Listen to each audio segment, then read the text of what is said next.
Good evening, everyone. Welcome back to my channel. My name is Celeste La Cabra, and today I wanted to go through two recent sale hauls that came in the mail for me. I placed an order over at Indicator in the UK and over at Scream Factory here in the US. I kept them smaller, around $50 a piece, so I thought I'd just combine them and talk about them in one video, and hopefully it's a shorter one. So I'm gonna go through the Indicator stuff first. So the first title I picked up is Scum. This is a supposedly rather extreme film from the UK. Came out in 1979. I almost bought this during Kino Lorber's current sale, but for a similar price, I think this is probably the definitive edition.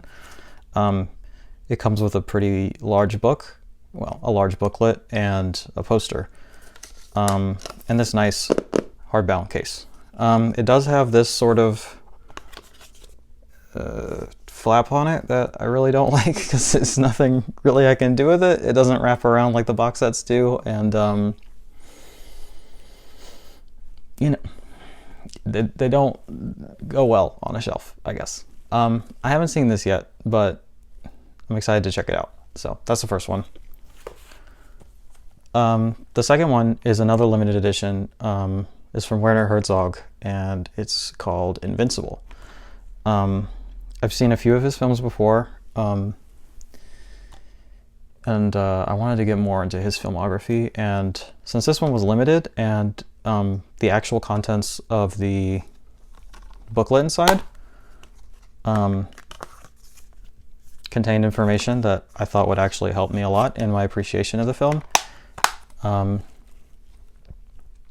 thought I'd go ahead and grab this one because it was also a pretty reasonable price. It's also not included in the Shout Factory set, so, you know, gotta get it this way. I've heard mixed things about it, but I'm excited to dive into it and learn about it, so there's that one.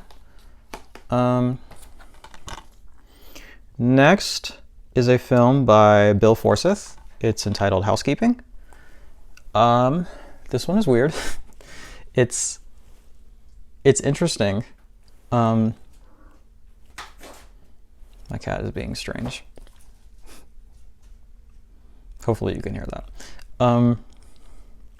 I wasn't the hugest fan of this film when I watched it on the Criterion channel about 2 years ago, but my girlfriend really loves it, so I wanted to pick it up for her, and because I'd like to revisit it as well, because I like his other films, and I don't know that I was, let's just say that on the second viewing, I hope that I'm more prepared for what to expect, and I can appreciate it more. This cover art is also fantastic.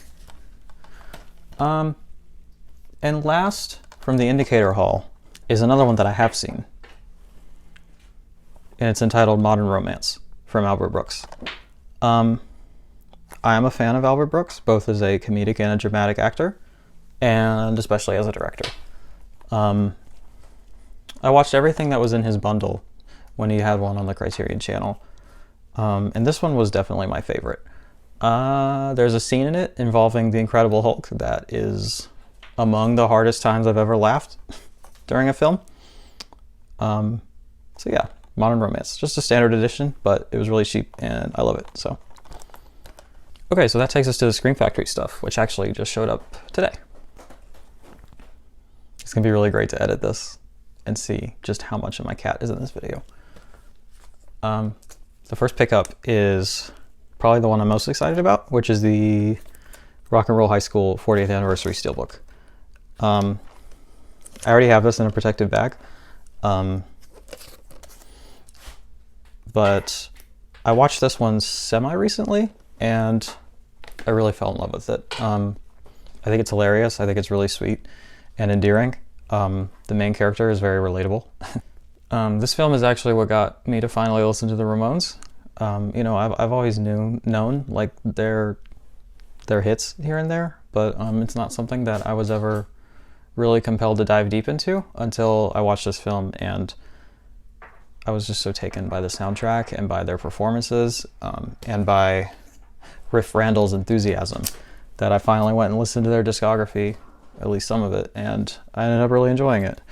The cover art also has my favorite character from the film, the rat. Next. This is Slumber Party Massacre. Who's this directed by? I forget her name. Amy Holden Jones. She directed this, and I also watched this one on the Criterion Channel a while ago, and I wasn't 100% stoked on it. I did enjoy it. I mean, you know, for an 80-minute slasher with a guy who, you know, kills with a drill. I mean, it was fun, right? But, you know, it's not my favorite or anything like that. The reason I got it is because it was only $8 is the cheapest thing in their sale. And I'd rather pay $8 for this than $5 for shipping. So, there's that one. You know, they had the limited edition steelbook that was out of print for a while that came back for the sale. And I thought a long while about which one I wanted, but I don't know. Honestly, I just don't like it enough. Even though it has a new transfer, I just don't really need to spend the extra $12 on that one. And then it sold out, and then made my decision for me. So we got that one. And then finally is the Vincent Price Collection, Volume 3. Vincent Price is a favorite of mine. I'm a big fan. And this includes the films Master of the World, Tower of London, Diary of a Madman, An Evening of Edgar Allan Poe, and Cry of the Banshee. I've seen none of these except for Cry of the Banshee. It's this one. I watched it on Amazon Prime like a year ago, and it was in some real butt-ass quality. So I'm hoping that, you know, in a new Blu-ray restoration, I can appreciate it more. I thought it was just okay. But the reason I got this one is because it was only $30 for, what, 5 or 6 films? 1, 2, 3, 4, 5. So I thought that was a pretty good value. And I have a good amount of the films that were in volumes 1 and 2 from separate editions and stuff. So I figure I can fill in the gaps one by one, or maybe just get them again eventually. But this one seemed like a good idea because I don't have any of these, and it'll be a fun one to explore. Mine came up, I don't know if that's coming up on camera well, but mine came up pretty busted. There's a lot of dings on the corners, and there's like almost like scratches inside the digipack. And also, if the booklet in this is at all a selling point for you, it's just pictures. There's no writing or anything. It's just like film posters, and then like, you know, 6 or so reels like in one page, or, you know, frames or whatever. I was disappointed to look through that. Yeah, that's everything I got for you today. Hopefully you got something out of this. Maybe recommendations, or living vicariously through me. I don't know. In any case, thanks for stopping by. Please give a like on the video and comment anything you want. Suggestions, feedback. It's all appreciated and helps me out. So that's it for me. I love you all very much, and I hope that your day ends better than it started.